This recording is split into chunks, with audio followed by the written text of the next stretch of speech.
नमस्ते। जय ठाकुर, जय माँ, जय स्वामी जी। उन्हीं दिनों में मेरी और एक अनुभूति हुई थी। वो है जब भी मैं उनको स्मरण करके उनको प्रणाम करती थी, रामकृष्ण देव को या माता शारदा देवी को या स्वामी विवेकानंद जी को, जब भी स्मरण करके उनको प्रणाम करती थी तो उनके चरण युगल जो है स्पष्ट मुझे अपने मानस में दिखती थी। ऐसा नहीं कि मैं कल्पना कर रही हूँ उस समय, पर वो स्पष्ट मुझे दिखती थी और बहुत एक आनंद की एक अनुभूति होती थी। एक निश्चिंत, एक शांति जैसा महसूस होती थी। माता शारदा देवी के भी दर्शन कुछ बार उन दिनों में हुए थे, क्योंकि मैं उनको भी देखना चाह रही थी, तो सपने में उन्होंने भी मुझे दर्शन दिए थे। उन्हीं दिनों में मैं किताबें पढ़ते पढ़ते फिर औरोबिंदो और मदर के भी कुछ किताबें हमारे घर में थे, तो मैं औरोबिंदो और मदर के भी कुछ कुछ किताबें जो छोटे छोटे हैं वो पढ़ने लगी थी। पढ़ के मुझे बहुत अच्छा लगता था, खास करके मदर के बातें। मदर, ये पौंडीचेरी के मदर जो है, उनको भी सपने में एक दिन मैंने देखा, और ऐसे देखा कि जैसे वो डेस्क पर बैठे हुए थे। डेस्क पर बैठ के वो जैसे कि कोई एक कागज में कुछ लिख के फिर मुस्कुराते हुए मुझे दे रहे हैं और उसको मैं ले रही हूँ। और उनकी आंखें मैंने देखे थे बहुत सुंदर, मतलब बहुत विविड, बहुत रियल जैसे ऐसे देखे थे। तो बहुत बाद में मुझे पता चला था कि मदर पौंडीचेरी में जब थी, अलाइव होते थे, हुआ करते थे, उन दिनों वो ब्लेसिंग्स लिख देते थे। जैसे कोई उनसे अगर मिलने के लिए आए हैं तो उनको वो अपने हाथों से लिख के, ब्लेसिंग्स लिख के, फिर वो कागज उनको अपने भक्तों को देती थी, तो आशीर्वाद जैसे। तो मतलब सपने में वही मुझे मिला कि मदर ने मुझे आशीर्वाद दिया, ऐसे वो सपने में ही वो भी मुझे मिला था। तो माता की, जगन माता की एक अलग ही कृपा मुझ पर हमेशा से ही था। वो मैं बचपन से ही फील करती थी। बल्कि मेरी अपने जन्मदात्री माँ को भी मैं जगन माता की ही विशेष आशीर्वाद स्वरूप मानती हूँ कि उन्होंने हमेशा मेरी आध्यात्मिक राह पर मुझे और इंस्पायर किया, मोटिवेट किया, आगे बढ़ने के लिए हमेशा परमिशन दिया।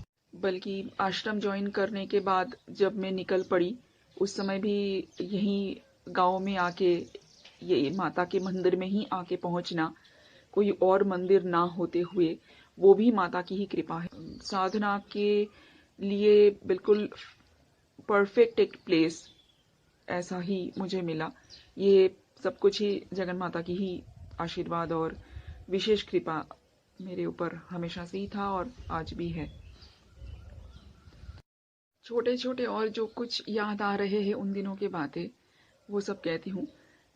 कथामृत में ठाकुर ने कहा था कि भगवान के लिए रोना बड़ा अच्छा है। भगवान के लिए अगर आंसू बहाया जाए तो बहुत अच्छा है। तो बचपन के ही दिन थे, तो मैं बहुत, मतलब जैसे अपने कोई माँ के लिए या अपने ही फैमिली के लिए जैसे कोई बच्चा रोएगा, वैसे करके मैं रोती थी। मेरा आंसू आ जाता था आंखों में प्रार्थना करते करते। तो ये जब चलता रहा तो एक बार काफी डिप्रेशन में भी चली गई कि अ, जैसे कोई भी चीज अति अच्छा नहीं है, तो अति शायद हो गई थी। और प्रॉपर ध्यान के राह में ना जा चलते हुए रोना धोना और इमोशनल ज्यादा हो जा रहा था। तो ब्रह्मानंद जी महाराज जी को भी एक दिन सपने में देखा, और ब्रह्मानंद जी महाराज जी स्पष्ट मुझे एक दिन कहते हैं कि रो मत, और प्रॉपरली, मतलब आगे आध्यात्मिक राह पर सही से चलो, ऐसा मतलब उनका भाव था।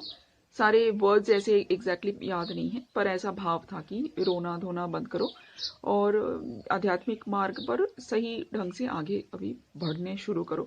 तो वो सपना के बाद एक लॉजिकल थिंकिंग, एक बहुत रीजनिंग एक जैसे आ गया मुझ में, और रोना धोना बिल्कुल अपने आप ही स्पॉन्टेनियसली ही चला गया। और ध्यान, जाप, इसी पर ही ज्यादा मैं फोकस्ड हो गई।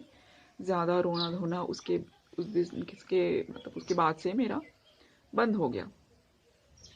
तो वो भी एक ब्रह्मानंद जी महाराज जी का भी मैं बहुत आशीर्वाद सोचती हूँ, वो वाला घटना कि स्पॉन्टेनियसली उसको ओवरकम कर पाना भी शायद साधक के लिए मुश्किल होता अगर वो ना हेल्प करते मुझे।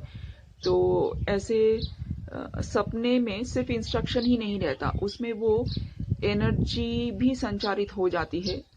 जो शक्ति चाहिए होती है उस बाधा को ओवरकम करने के लिए, जितनी शक्ति चाहिए होती है वो शक्ति भी आ जाती है फिर अंदर।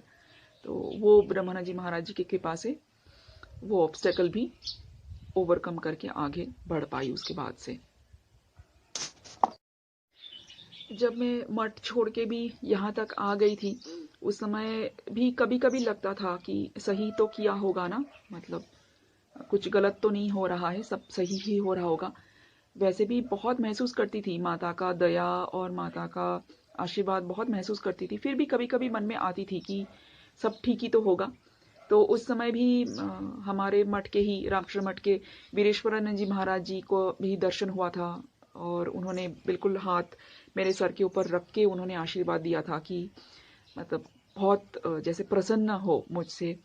भूतेश्वरनाथ जी महाराज जी के दर्शन मिले थे। भूतेश्वरनाथ जी महाराज जी भी मुझे जैसे बहुत आशीर्वाद किया। वो अलग से भूतेश्वरनाथ जी महाराज जी वाला कहानी अलग से बताऊंगी।